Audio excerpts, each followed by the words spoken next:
Oi, pessoal, tudo bem? Bem-vindos, bem-vindas aí a mais uma prosa com o Bertaglia. Costumo dizer ao infinito e além, exatamente, porque aqui nós temos trazidos prosas extremamente interessantes. E a de hoje é M&A, o papel do advisor em empresas familiares. Olha que bacana esse tema.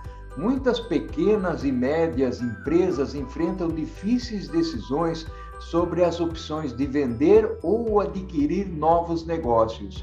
Existe um velho ditado que diz: nós não sabemos o que não sabemos.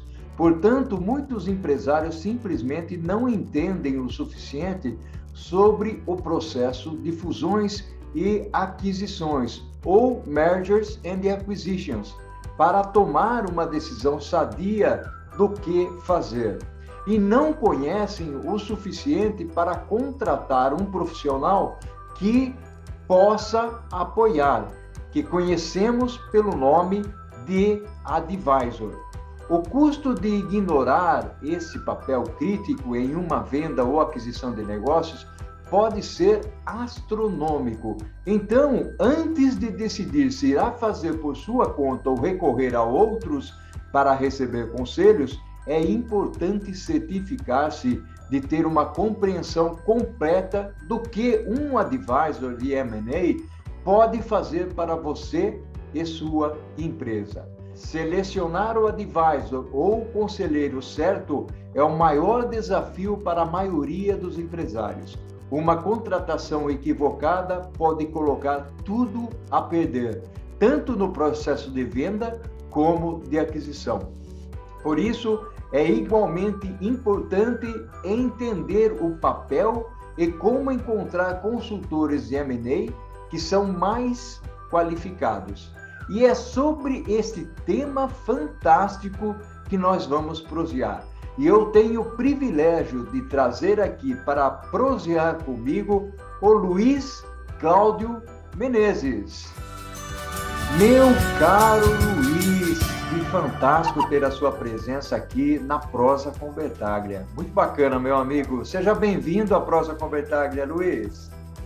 Ô, Paulo, um grande prazer estar contigo aí, né? A gente vem falando há algum tempo, finalmente conseguimos estar juntos e para prosear sobre um tema tão importante, né? Que hoje o Brasil está vivendo um boom, que é o tema de M&A, principalmente no que a gente chama de middle market, que é composto quase na sua totalidade por empresas familiares. Olha que bacana, Luiz. E tem um detalhezinho, esse tema você trouxe e você usa aí o conceito do advisor, como é que ele pode apoiar a empresa, principalmente, nós vamos tocar aqui de empresas pequenas, médias, num contexto familiar. Luiz, explica um pouco para a gente o que seria esse advisor, qual é o papel dele nesse contexto?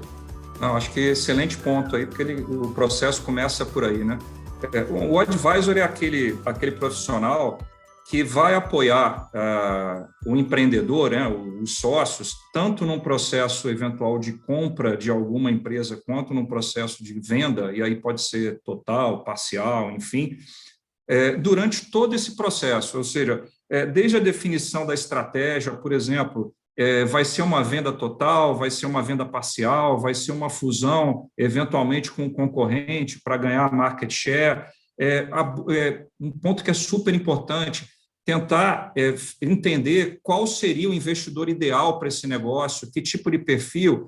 É um private equity, é uma empresa do mesmo segmento que está fazendo um processo de consolidação, é uma empresa de um segmento correlato que, eventualmente, poderia valorizar muito o conhecimento, a expertise e eventual tecnologia que essa empresa que está querendo ser vendida tem, né?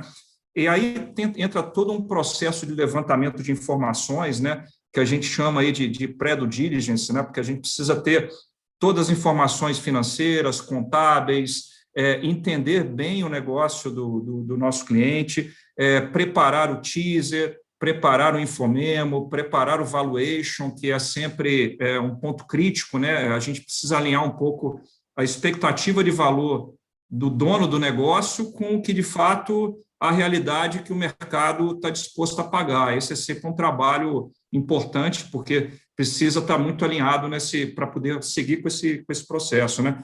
E depois acompanhar todo o processo de negociação, auxiliar na análise das propostas que virão, na concepção do contrato, né, de compra ou venda, na assinatura e até o pagamento. Ou seja, você pega na mão, normalmente é um processo que demora aí 8, 9, 10 meses, não é um processo curto, é até um ponto importante para quem está começando a pensar na venda do seu negócio, dificilmente é um processo de curto prazo, então é um processo longo aí. Que bacana, Luiz. Eu estive explorando um pouco esse tema e algumas informações que eu consegui coletar, né, até para contextualizar um pouco mais. Nós tivemos no Brasil, no ano de 2020, mais de 1.000 transações de M&A, né? Interessante. Esse é um dado, inclusive, que foi coletado pela PwC, né? Uhum. Eu queria explorar um pouco uma coisa contigo, Luiz, que nós estivemos conversando no background aí, né, nos bastidores, que é exatamente o entendimento do papel do advisor, porque muitas vezes, até dependendo do tamanho da empresa, ele utiliza aquele advogado da família, ou ele utiliza o contador como pessoa para se apoiar para fazer isso. Mas, pelo que eu entendi do que você falou aí, né, Luiz, o papel do advisor vai muito além do que você simplesmente contatar o advogado ou o contador da empresa, né?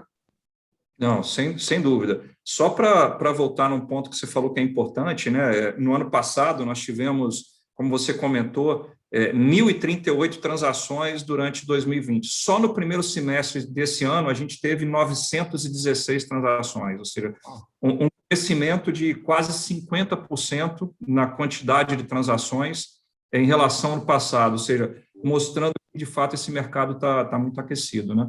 Voltando para o teu ponto, Paulo, assim, é até uma coisa natural, porque no momento que o dono da empresa vai buscar, entende que é o momento de vender a empresa, né, e aí tem várias razões, às vezes porque ele não tem sucessão, às vezes porque existe algum problema societário que precisa ser resolvido, às vezes porque também ele cansou e não quer mais seguir, está lá há 30, 40 anos, às vezes porque ao longo da vida ele acabou montando um outro negócio que ele entende que é mais exitoso, que ele pode crescer, enfim.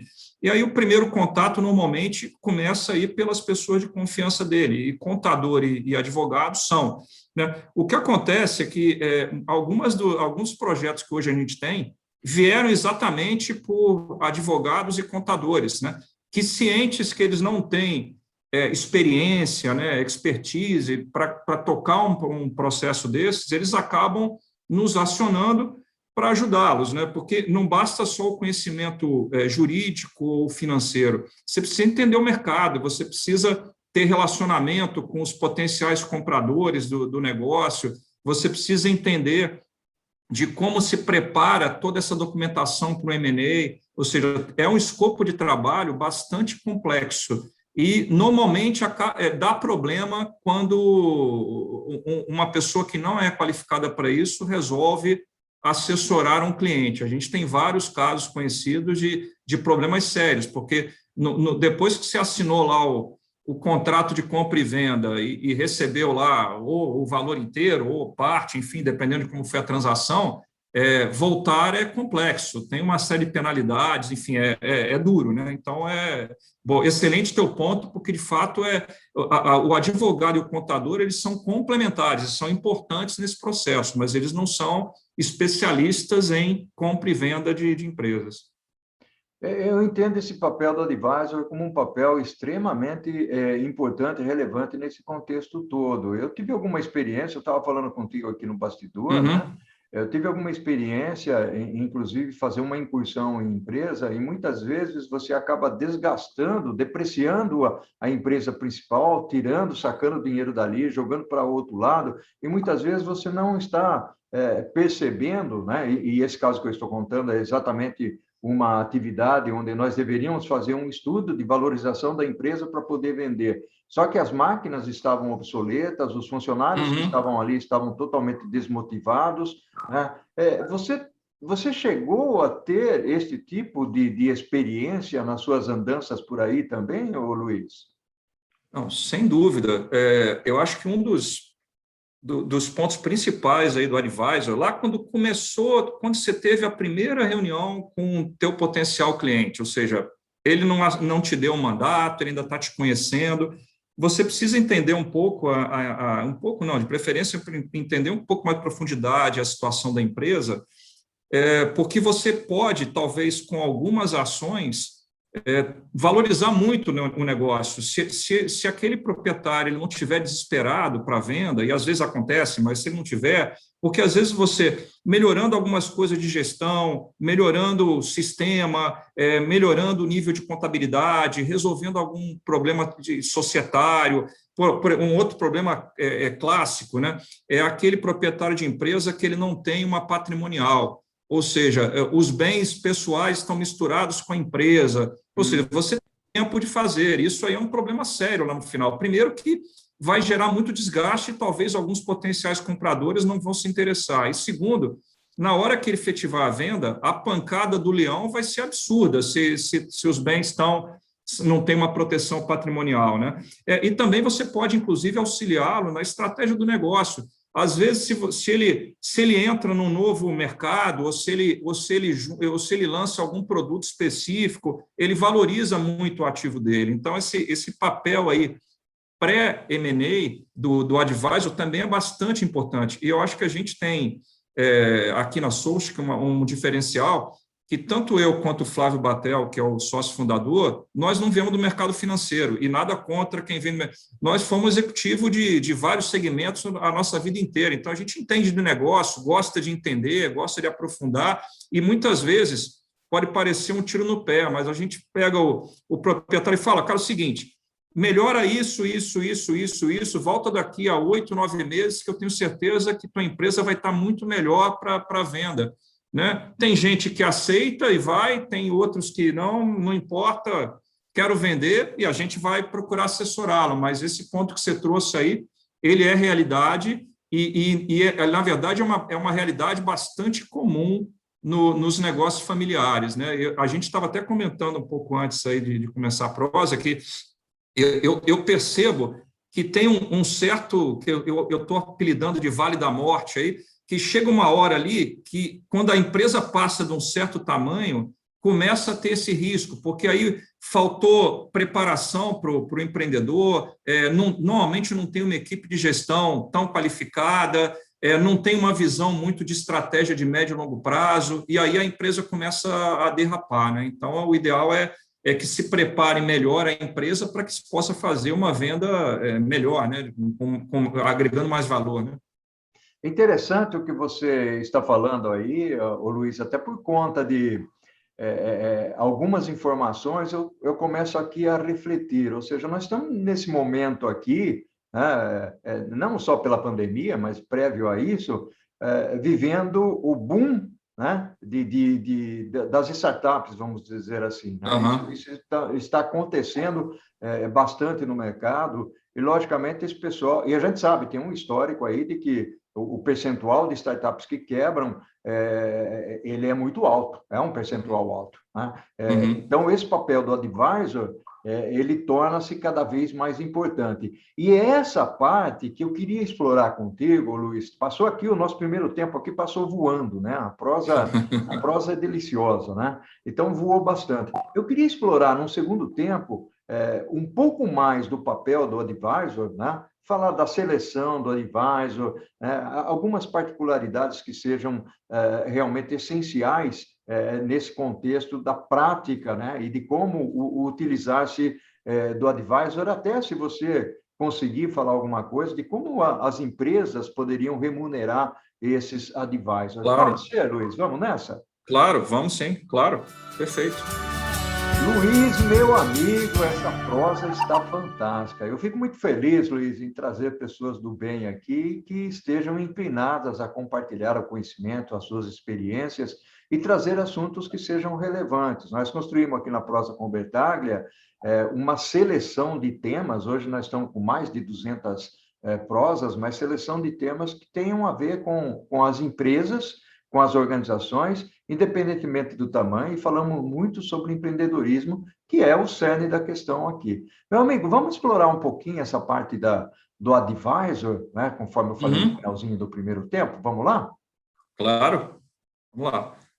Bom, eu acho que a escolha do advisor talvez seja a parte mais crítica de todo o processo, né? Porque começa por aí, né?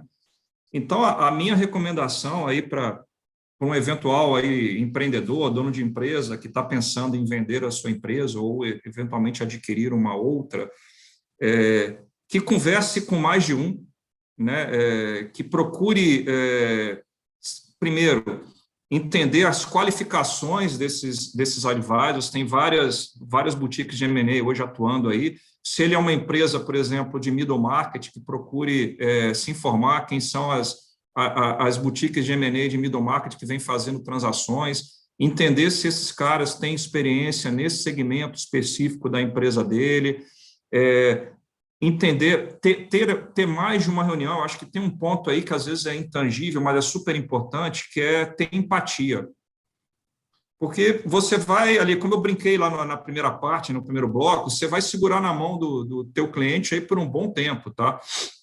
Então, precisa ter empatia, confiança, sem dúvida, mas eu acho que começa pela empatia, a confiança ela vai ser gerada, confiança é gerada ao longo do processo, e está confortável, de fato, que você escolher um advisor que está imbuído de te ajudar a fazer o melhor negócio e não de fazer qualquer negócio, porque tem uma diferença muito grande para esse empreendedor, porque é um ativo que ele muitas vezes levou a vida inteira construindo, né? Então, eu acho que esses são os principais pontos na escolha de um advisor, experiência, né, background, conhecimento no segmento e, no final do dia, isso, um pouco de empatia, de olhar para o cara e falar, puta, eu confio nesse cara, esse cara, de fato, está zelando pelos meus interesses, vai me ajudar a fazer um bom negócio. Importante, Luiz, o que você falou, até por conta do passado, né? Ou seja, aquela pessoa que quer comprar ou vender, né? Tem uma história, ou seja, ele construiu uma história em cima de uma empresa, ele se dedicou ali um largo tempo, então não dá para se aventurar, né? Usando aí uma expressão. Ô, Luiz, eu queria olhar um pouquinho a perspectiva de riscos, né? Ou seja, que riscos ele pode correr se ele não apostar no advisor correto, vamos dizer assim, é uma percepção, né? E o outro é como é que existe, né, aquele contexto de remuneração. É variável, é fixo? Eu queria que você andasse, logicamente que tem que ser genérico, porque cada caso é um caso, eu entendo isso, né? Mas você dar uma passeada aqui na prosa sobre esses temas. Perfeito, perfeito. Eu só acrescentaria, né, no ponto anterior, que eu acho também que precisa existir durante esse processo, né, uma comunicação muito fluida entre advisor e cliente o tempo inteiro, muita transparência, né, às vezes eu sinto que, às vezes, os advisors não gostam de levar assuntos ruins ou problemas e tal, mas faz parte do jogo, né, o cliente tem que estar a bordo ali, vivendo contigo. Você não pode startar uma negociação com um potencial comprador que você já não tenha brifado o teu cliente e que o teu cliente tenha entendido que aquele cara ou aquela empresa faz sentido. Então, acho que só esse ponto aí para complementar lá na escolha do advisor, acho que isso aí também é importante. Perfeito. Com relação aos riscos, né? Primeiro risco, talvez o pior risco, né? É você pegar alguém que quer fazer a transação de qualquer maneira, ou seja, ele vai acelerar o processo e provavelmente você não vai fazer o melhor negócio, você vai fazer um negócio que talvez daqui a algum tempo você se arrependa ou entenda que podia ter maximizado o teu negócio.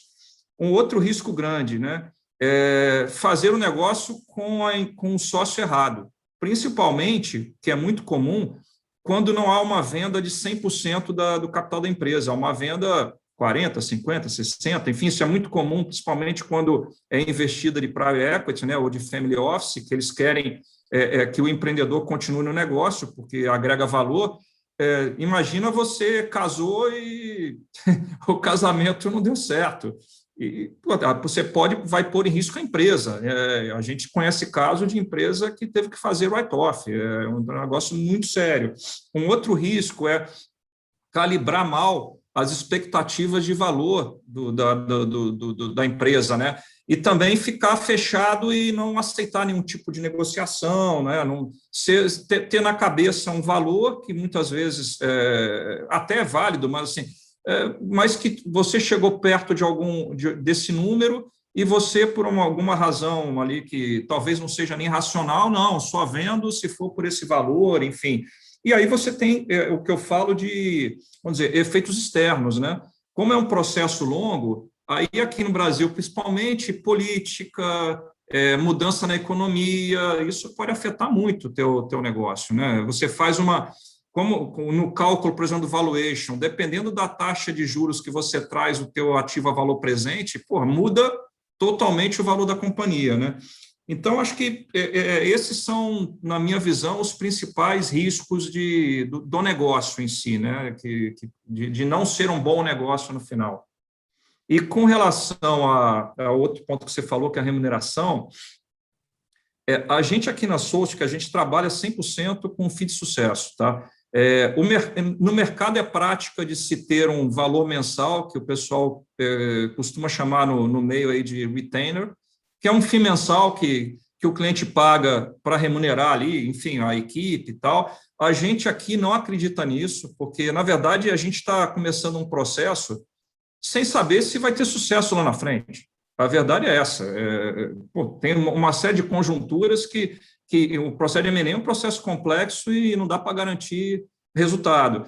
Então, a gente trabalha 100% em FII de sucesso, ou seja, a gente vai ser remunerado no momento que o cliente fez um bom negócio e ele também teve a remuneração justa pelo ativo dele. Então, a gente acredita muito nisso.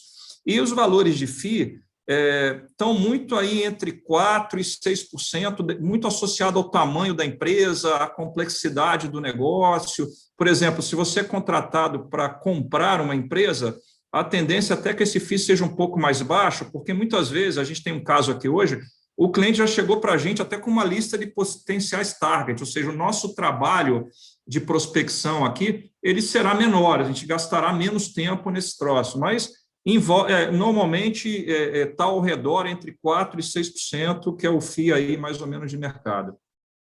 Olha que interessante. Bom, gratidão enorme aqui a prosa com Bertaglia, Luiz. Eu queria explorar outros lados ainda na perspectiva, porque isso é um grande desafio. Toda vez que você precisa vender a empresa, você citou alguns exemplos, ou até juntar esforços, receber uma injeção de dinheiro, né? Como você falou aí, e nós vivemos num mundo onde a economia, principalmente no Brasil, aqui falando um pouco do sentimento, né? Parece que a gente sobe a curva e de repente cai de novo, melhora, piora, poxa, é uma pena. E continuamos, né, Luiz, ouvindo a velha frase que o Brasil é o país do futuro, né? Eu ouço isso faz 50 anos.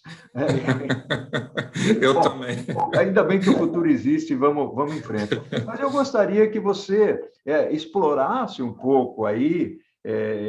Você falou de obstáculos, de desafios.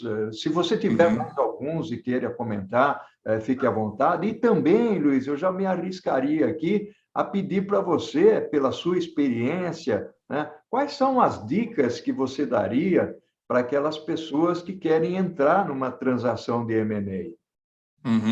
Não, perfeito. Eu acho que talvez obstáculos e desafios, eu acho que começa pela consolidação das informações financeiras. Em geral, são empresas que nunca foram auditadas, que tiveram mudanças de contabilidade várias vezes, ou seja, então, o nosso primeiro desafio ali como advisor, eu preciso criar um pacote de informações financeiras que seja crível, que eu possa apresentar para um potencial comprador, óbvio, sujeito depois a um due diligence mais profundo dele, se assim ele fizer uma oferta de compra, mas eu preciso trabalhar. Então, é muito difícil, toma muito tempo. A gente tem uma equipe aqui de analistas muito experientes nesse negócio e muitas vezes a gente precisa fazer toda essa reconciliação de DREs e tal, fluxo de caixa para o nosso cliente, porque, por incrível que pareça, às vezes o próprio cliente não sabe. Ele não sabe exatamente como estão as finanças da empresa dele, tá? Então, esse é um desafio bastante grande. Um outro desafio também bastante grande do valor das empresas, principalmente em alguns segmentos, é muito a expectativa de receita futura, de negócios futuros. E aí, quando você vai conversar, muitas vezes, com esses empreendedores e tal, o cara sequer tem uma projeção, ele não tem um forecast para o ano que vem, ele não tem um planejamento estratégico, então a gente precisa também ajudar a criar essa projeção futura, né? Que pode ser mais conservadora, menos, mas você precisa ter, porque isso é parte do cálculo do valuation, né? Quem está comprando está olhando o passado, mas o cara está comprando pelo futuro, ele não está comprando pelo passado, então você precisa ter isso bem alinhado. Um outro ponto também bastante importante como eu já comentei, é o alinhamento de expectativa de valor do negócio. Né? A gente procura educar os nossos clientes nesse sentido, a gente demonstra como foi feito o valuation, quais foram os múltiplos, quais foram as últimas transações feitas por empresas similares a dele, ou seja, a gente tenta trazer um contexto de informações para que não fique parecendo que fomos nós aqui que fizemos uns cálculos malucos e, bom, a empresa vale tanto. Não, a gente procura trazer uma série de informações de mercado para consolidar esse negócio, né? E talvez o outro ponto também desafiador é mapear qual seria, de fato, um target, não sei se é uma venda, qual seria o target ideal para comprar essa empresa, que tenha sinergia de visão, que faça sentido para o que o vendedor está buscando, por exemplo, se é alguém que vai entrar mais na gestão, se é alguém que vai entrar menos na gestão, se é alguém que vai comprar o controle da empresa, se é alguém que não quer comprar um controle da empresa e quer apenas ajudar a acelerar o crescimento da empresa, né? Então, acho que todos esses pontos são super importantes, né? E como dica, né, como você falou, eu vou voltar até nos pontos que a gente já conversou, né? Primeiro, tente manter a sua empresa sempre preparada para uma possível venda, não espere que a situação aconteça. Então, procure ter uma contabilidade, uma área financeira bem preparada, procure utilizar algum sistema de gestão que seja aí entre os líderes de mercado, porque isso facilita muito na hora que aparece um comprador, né? Porque aí é o sistema que ele conhece, ele consegue extrair. Procure deixar a sua empresa sempre bem organizada, com documentação fácil de você buscar, ou seja, mantenha a empresa pensando que você poderia vendê-la no dia seguinte, porque toda vez que você acorda e decide vendê-la e não fez esse trabalho, vai te tomar bastante tempo e vai te custar grana prepará-la, né? E aí o segundo passo procure, de fato, por um advisor que te represente adequadamente, que te passe confiança e que te ajude nesse processo que é tão caro para quem passou a vida inteira ali. Às vezes é um negócio da vida da pessoa, o cara está ali 30, 40 anos, assim, precisa ser bem tratado, precisa ser feita esse processo de uma forma muito amigável, transparente, ou seja, eu gosto de dizer, pegando na mão desse empreendedor, para que essa viagem seja confortável para ele, né? E que gere bons resultados, né? Principalmente. Olha só, que bacana, Luiz, muito legal mesmo. Nós cobrimos aí nessa parte de M&A as funções do advisor. Gostei muito, achei que foi uma prosa fantástica. Legal. Muito gostosa realmente aqui de ouvir, de prosear, né? Luiz, meu amigo, nós estamos chegando aqui ao final da prosa, né? Com aquela sensação, com aquele gostinho de quero mais, né? Aprender mais, ou seja, as pessoas aqui da Prosa com Bertaglia realmente, eu tenho certeza que vão aproveitar muito esse conteúdo, essa sua experiência, esse seu conhecimento. Luiz, meu amigo, gratidão enorme para você. Não, eu que te agradeço, Paulo, foi um grande prazer aí, aliás, é sempre um grande prazer conversar contigo, né? E estamos aqui, vamos pensar num próximo tema aí para uma prosa daqui a 3, 4 meses, que eu sei que o pipeline aí de prosa tá grande, mas a gente vai pensando aqui no outro tema. Obrigado aí pela oportunidade da gente participar e de poder trazer para o teu público um tema que é tão importante, né? Principalmente para quem está nesse processo ou pensando em entrar num processo de M&A, né? Fantástico, meu amigo.